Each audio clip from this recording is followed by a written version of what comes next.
guys, Chad with New England Homesteaders here. So it has been quite a while since I made a video. So much going on, so busy with life and kids, and one of my twins broke his collarbone and was out of soccer for the rest of the season, and so that's been kind of a challenge for the last 4 weeks or so, and there's just been so much going on with life that you know, it's a struggle. I need more hours in the day. I'm trying to figure out how to pull that off. But I wanted to give you a quick update on what's been happening here at the homestead since my last video. I don't even know what the last video was, but I'm going to give you an update on the bees and some chestnuts and black walnuts that I'm cultivating, along with some white oak acorns that I'm trying to sprout. And today's project is to get the seed down on the pasture, and it took a lot longer than we thought to get it cleared. Some scheduling and family issues, but finally got it cleared and it's ready for seed, and now it's too late to get the really good seed down. I spent probably $600 or $700 on grazing acres pasture seed, and then a whole bunch of clover and trefoil and radishes and turnips and stuff like that that we're going to add in there. So it's too late to get all that down. So today I'm just going to be putting down winter rye. So I've got over 300 pounds of winter rye, 6 of these bags. We need 2 bags per acre. I've got about 2.5 acres of pasture that I'm going to seed today. And we're going to fire this bad boy up in a minute. This is a, as you can see, it's a Swisher Commercial Pro hopper seeder that just uses, or it's a spreader. It can be used for sand or fertilizer or seed, but it just mounts in the standard hitch, which is pretty cool. So you could use it on a truck. We could use it on this ATV. I've got about 100 pounds of seed in there. It seems like it's tilting just a little bit, but I think it's going to be okay to get the seed down on the pasture. Got some extra weight on the front just to kind of offset the leverage that this is going to be creating. So the way this works, it's got a little 12-volt motor down here on the bottom, and that just runs up. I've got it running kind of tucked under the edge of the seat here, and it's just going to plug into the cigarette lighter plug, which is right there. So we'll plug that in, get that fired up once we get out there, and then by simply pulling on this handle, you can see these settings 0 through 4. We pull that handle right here, and it'll let the seed start to fall on the spinner, and you basically determine your spread rate just based on the speed of the vehicle. So I mapped out the pasture. I've got acres marked out. So first thing we're going to try to do, I've got 2 bags in here already. Take a look. This is a nice coarse winter rye seed that should spread pretty well.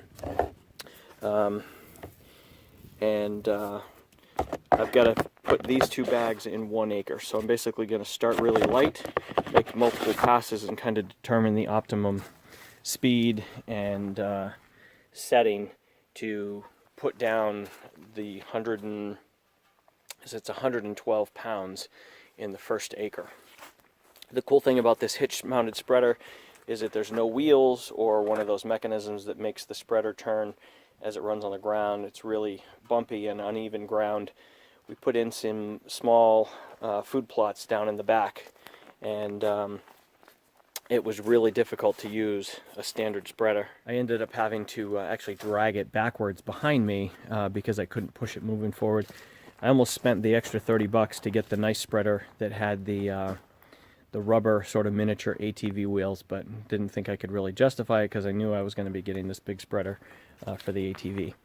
So I'm going to take a walk and show you the bees and take a look at the pasture and where I'm going to be putting the seed down. But in the meantime, I wanted to give you a quick look at my sort of overwinter project. So these are black walnuts that I just picked up at one of the local arboretums and from some people's yards that just had nuts all over the road, and they had a big pile of them and just said take what you want. So once you shell these black walnuts out of the husk, they look like this, and you really need to wear rubber gloves because the dye, you can actually make a dye from these, and really stains the gloves. So these are black walnuts actually ready to eat, but I'm going to put them in a bucket with some peat moss and overwinter them in the garage. That's the scarification process that needs to happen in order to get them planted. And then I've watched some videos on YouTube and got some advice from Ben at Whole Systems Design, who is going to be doing the design and layout of the homestead for us, and got a cool video from him on how you actually plant those. They have a really long taproot, so you need to grow them sort of in a bucket above ground with no bottom and protect them from chipmunks and mice and rodents, and then in the fall they'll be ready to transplant out in the woods. So these I'm going to plant all over the property. I probably have over 100 here. And then these are Chinese chestnuts. A local guy who has a chestnut tree in his backyard told me to come and get all I wanted. So these are all little Chinese chestnuts. And the deer and turkeys go absolutely crazy over these. It's a bit of a challenge to get these out of the husks because the husks are really spiny. You need to wear good leather gloves as you work these out. But these are also going to undergo a scarification process through the winter, and then hopefully get them to germinate. And I'm going to focus on planting those back in the woods and back in the big food plot out back, because we just don't want to have the really spiny Chinese chestnut husks all over the yard. Certainly with kids, dogs, walking barefoot would not be fun. Alright, let's go take a quick look at the bees. Several of you had asked me if the bees ever recovered from the potential queenless status, and apparently those 3 supersedure cells that I found that day did result in a queen, because shortly after that they really just went gangbusters, and both hives have been doing really well. I started feeding them again just in the last, I don't know, probably a couple week ago. Figured I'd give them every bit of help that I can to kind of get them through the winter, but they seem to be doing really well. Give you a shot. So still lots of activity, getting ready for winter. Once it warms up in the morning, the hives just absolutely come alive. So I've been feeding them a 2-to-1 mixture of syrup to give them the last good boost here. Probably let it go a couple more weeks, and then I'm going to button the hives up for the winter. I bought the moisture boards for the top, which are actually going to go right underneath that uncoated or untreated wood, unpainted wood there, which is the top. Actually, it's going to sit right on top of that, and then the cover will go on top of that, and that's to prevent condensation from dripping back down in the hive. And I'm also going to wrap the hives in a sort of foam insulated board to protect them from the wind and give them a good little bit of extra protection through the winter. And then the last thing is to run a strap up and over the 2 hives just to secure them down so they don't get blown over during the winter. Haven't had any issues with the electric fence. Has worked really well, and as far as I know, we haven't had any bears or anything come in here. I've got a camera mounted on the tree over here, and we haven't captured anybody or any animals messing with the bees, so that's a good thing. I didn't try to pull any honey from them this fall. I figured I'm going to just try to get them through the winter and see how we do. So among the many projects that I need to accomplish, we're going to be building a shed probably right here. You can see the cabin is right there. Is a wood shed that we built just in the last week to start getting our firewood put up. Had the excavator level this off for me, so I need to get my sonotubes in here and try to get a shed built before winter, before the snow comes. Also going to work on getting a greenhouse built before winter so that we can have that for the spring for getting all of our sprouts and seeds and stuff going. So it looks quite a bit different out here since the last time I made a video. Got some beautiful fall colors here, and what you're looking at here in front of us is about a 2.5 acre pasture, and the guy that did all the stumping and grading for me did a great job. We did sort of a finishing touch here with the 4-wheeler and a York rake on the back of the 4-wheeler last weekend. So we're ready for seeding. We've got a lime truck coming in who is going to be spreading 3 tons of lime per acre. So we're going to dump 9 or 10 tons of lime on the ground back here in the next week. But I'm going to go ahead and get my winter rye down today. We're supposed to get a bunch of rain Sunday, Monday, potentially next week. So I want to get that all down before the rain. So it's coming together. It's looking pretty good, and the clock is ticking. We're now only 8 months from when we move in. So got to get the pasture done. Greenhouse is going to go back in over here, sort of just to the right of the excavator. I'll give you a shot of the site of the greenhouse there. And then the shed is going to be right there. And then in the spring, we're going to build a livestock barn right here that'll be for the goats and the sheep, and have a hay loft. So plenty to do, that's for sure. So the last thing that he's going to do for me before he pulls his equipment out of here is pull this giant pine stump out of the ground. And I'm probably going to lose this little oak tree here, maybe that maple tree right in front of us, and maybe one of these little ones. But I'm going to put a 16 by 8 greenhouse right here, just 2x4 construction with the polyethylene clear corrugated roofing panels, and probably just a heavy gauge plastic for the walls for this first year, and potentially make the sides so that we can roll them up to vent so it doesn't get too hot. I don't know if I'm gonna try to build a vent in the roof that can be opened. We'll see. I haven't done the design of that yet, but 16 by 8 greenhouse going right here. Hopefully we can get that all built before the snow comes as well. All right, and the last of my big projects for the winter is going to be to work on getting all of this to go away. We've got quite the pile of stumps and brush to be buried or carried off into the woods, so I'm gonna get started on that hopefully this winter if we can get a tractor. And I've got about 4 cords of wood to cut and split and stack right here. And right here in front of us, behind these big piles, is about a 3/4 acre site where the pond is going to go. And our winter project is to clear all those trees out. We've got a hearing next week with the Conservation Commission to see if we can get our permit for the pond, and then get started on clearing for that. And that pond will be put in next spring, summer, once it dries out a little bit. And then our last fun project coming up here before the snow, we're probably going to use this oak tree right here that we just cut down the other day over where he was doing some clearing. And we're going to cultivate some shiitake and oyster mushrooms. So we'll make a video on that whole process. I've got the plugs that have the mushroom spawn in them. The spores have all inoculated, I guess is the word, the wooden plugs, and we basically have to drill holes and pound those into these oak logs and then seal them with melted wax to keep the all the other spores out of there from any other fungi. So we'll get that done and get all those logs put up, and then within a year we should have a big crop of shiitake and oyster mushrooms.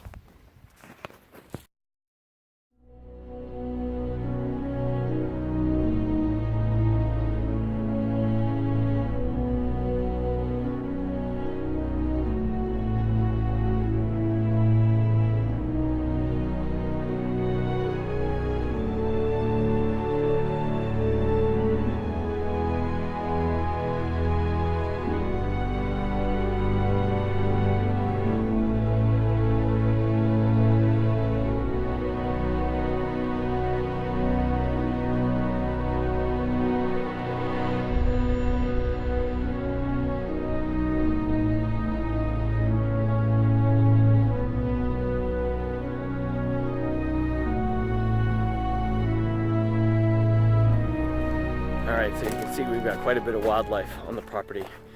We put in 3 little food plots that are all probably about a 1/4 acre each, and basically did that by hand with the using the 4-wheeler and the hand spreader that I talked about having to drag backwards, and a little spreader that you wear over your shoulder we got on Amazon that lets you spread the seed, and put down some lime and fertilizer, and just came up really well. So we get deer in there every night.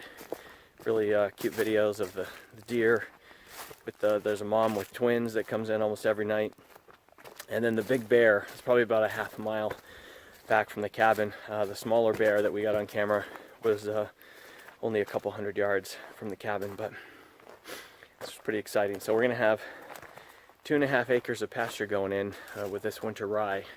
and that probably is going to be quite the attractant for the deer. So I would expect within the next couple weeks the deer are probably going to be hitting the pasture as well. But it's getting later in the afternoon, so let's get this seed down with the four-wheeler. All right, so we're going to plug in the motor.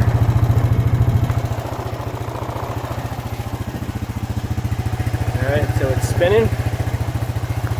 Yeah, let's see what kind of a rate we get it to start. Yeah, so that's on 1.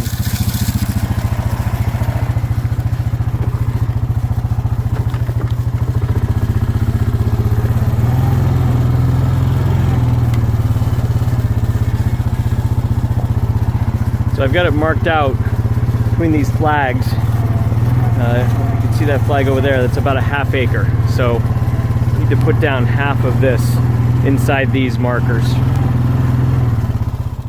So I wanted to just come give you a peek down the hill here. This is one of the little quarter-acre food plots that we put in with the four-wheeler and then the hand spreader and the sort of walk-behind rotary spreader for seed and fertilizer and the lime. And that's where the moose was. That's only a little more than 100 yards from the cabin, and the moose walked right through there. We've got them on camera probably 3 or 4 different times in the last 6-8 months, so pretty wild. One of the mornings was only 7 minutes before Deb and the dogs went for a walk down there, so Gibson was going crazy and we figured out why. So this is the next section that I'm going to do on the other side of the wall. It's about another 3/4 of an acre probably to the east of where I just did the full acre. I'm going to give you a shot looking back that way towards the cabin. And then I've got this big stump and log here which I'm going to turn into a playground for the goats. So we're going to get some pasture fence up in the spring, basically electrify this whole 2.5 to 3 acres of flat, and then the slope that goes all the way around this side down to the food plot area is ultimately going to become swales with fruit and nut trees and blueberry bushes all along this hillside, and we'll put a more permanent fence down at the bottom so that we can access that. And in the meantime, probably going to be using the chickens and the goats to help me work all this as stuff comes up in the spring. Pretty daunting task right now to try to tackle cleanup and get seeds and stuff down on this hillside.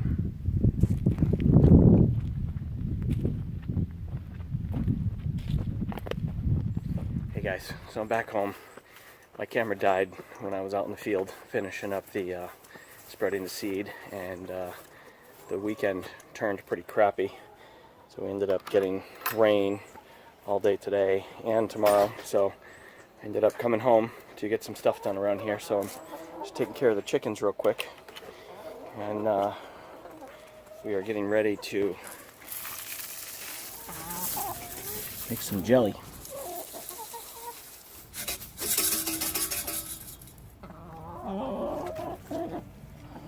What's up, Buffy?